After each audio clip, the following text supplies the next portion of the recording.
Hello guys and welcome to a new brand video. In today's tutorial, I'm going to show you how to withdraw from the Bonkbot on Telegram. So make sure to watch the video to the end and follow these simple steps. So first, you will need just to have your Bonkbot initialized on your Telegram.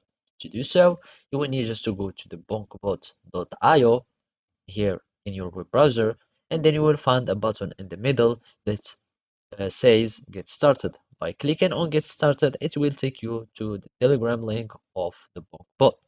So basically, after opening in the web or using it on your Telegram mobile app, you will be able to open a conversation or start a conversation with the bot. And from here, you will be able to start manipulating or using your bot. And as you can see, this is the home menu or the main menu where you can use your action on Bonkbot. So you have like the action, sell and manage, the help where it will show you how to use the Bonkbot. You can refer to friends, some other settings, etc.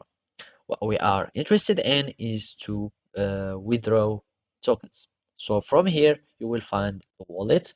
You will need just to click on your wallet. And basically, here we can withdraw all the soul, or you can withdraw a specific number. So as you can see, you can choose a number that you want, for example, 3, and you will be able to invalid number, please reply between 0 and 0 since I don't have any tokens. So basically we need already to have some tokens so you can be able to withdraw something, of course, and this is why it's give me this warning message or error message. And of course you can reset your wallet, export the private key, etc. You can have other actions on your wallet. So basically this is how you can do it. Thank you for watching and see you next time.